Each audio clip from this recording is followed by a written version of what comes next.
I'm in the middle of doing an oil change on my 1986 300 SDL Mercedes. This has the OM603 6-cylinder turbo diesel engine, and I thought I would just share with you a few tips. This is not a difficult job.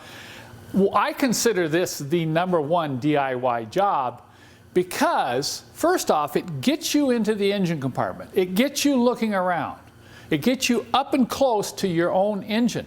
And number two, you cannot believe how many horror stories I've heard and seen from people who've had their oil changes done at these quickie lube places. Not to say they're all bad, but even when you have an oil change done at a quickie lube place, you have to keep your eyes open.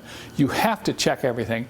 I highly recommend, by the way, when you do have an oil change done on your car, no matter where you are, that you let it run a little bit in the parking lot.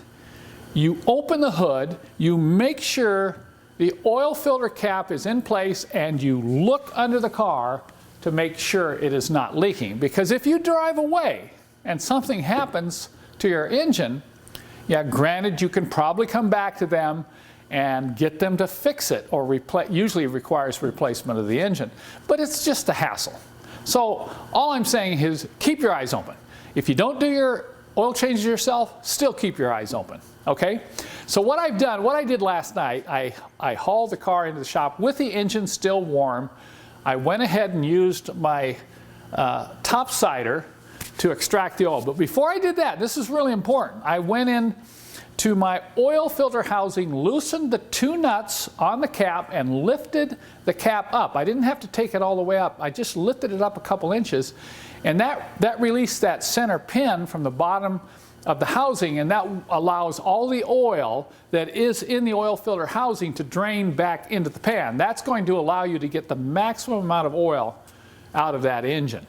And using a topsider, you know, I had to pump it up, you know, and wait 5 to 10 minutes for it to suck all the oil out of the engine.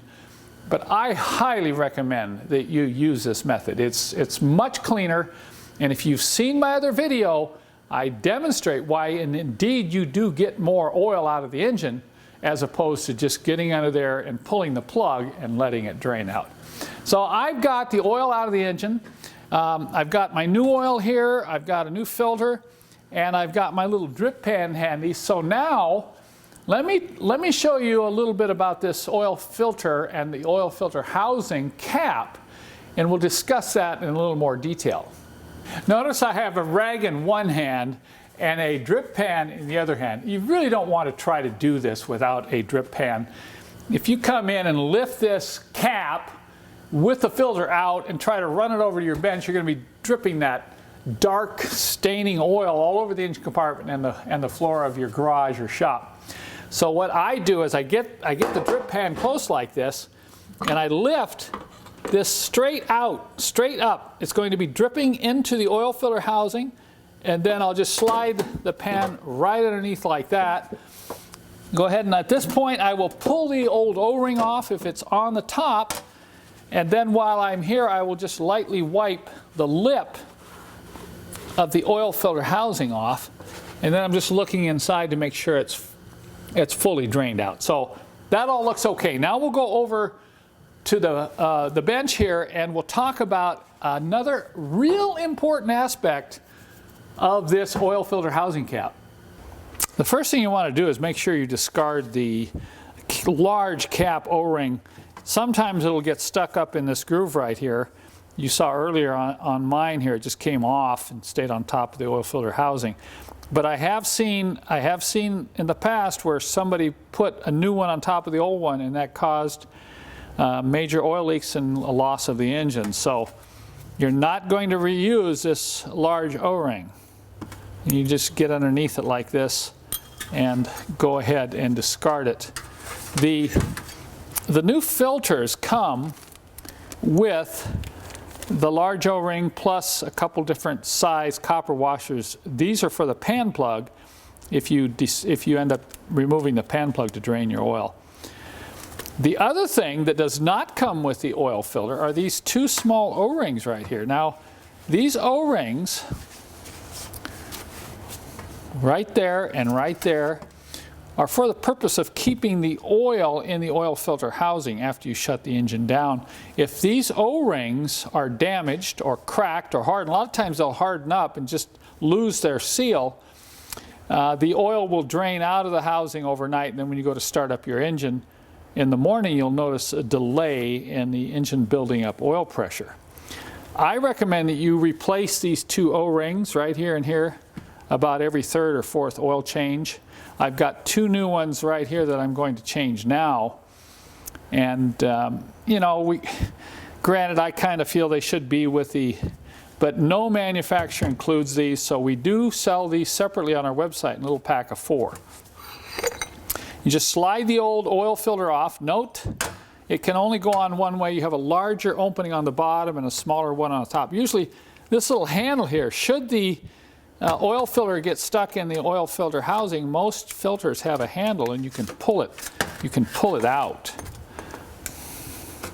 So what I'm going to do now is I'm going to replace these two little O-rings. You'll need a small pick tool to get underneath them to pull them off the shaft.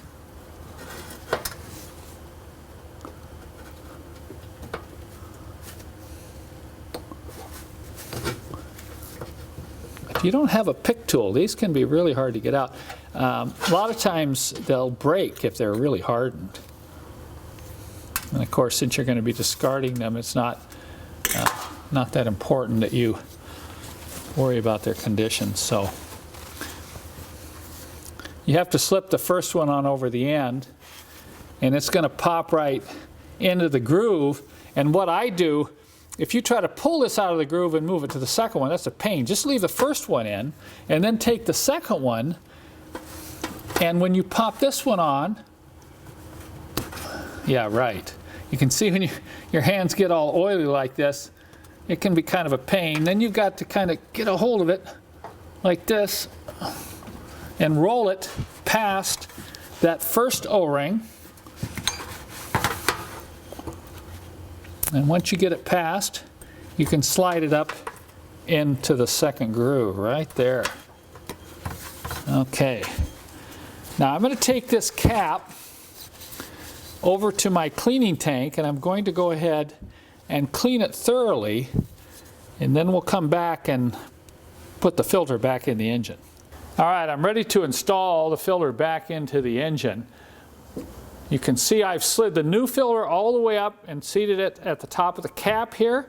I've taken just a light film of engine oil and wiped it on both these two small O-rings and the large O-ring.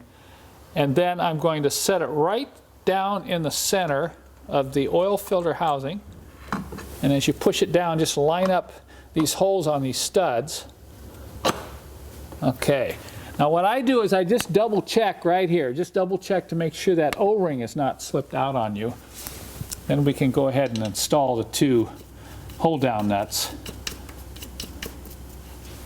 Now the most important thing in tightening these nuts down is to do it sequentially so that you get even pressure on that O-ring. I'll just kind of tighten that one a little bit, come back, tighten this one, and it's going to come down to a stop, and you'll feel it when it comes to a stop. Okay, right there. Now I'll just give it a little extra torque.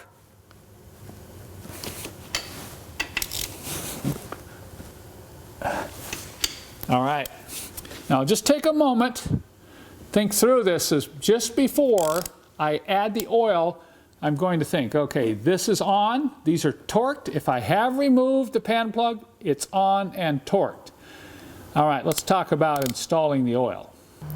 We all know how to put oil in an engine, right? I actually debated whether to even show this, but I know some of you are new to this DIY repair on your own cars, so I thought I'd at least share a couple of tips, things I've learned, let's say the hard way.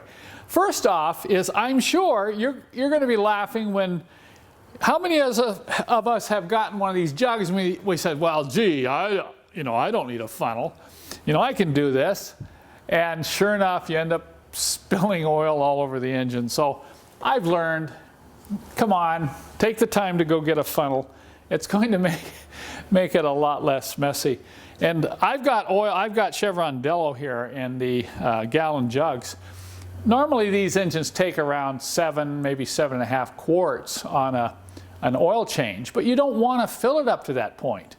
What I do is in this engine here, I will put 6 quarts into the engine. That's 1.5 of these containers. Then I'm going to back this thing outside, start it up, let it run for just maybe a minute to a minute and a half. I'll check oil pressure, and then I'll shut it down, let it sit for a little bit, then come back, pull the dipstick, and fill the oil up to the top mark. But anyway, there's nothing like using a funnel while putting oil into your engine.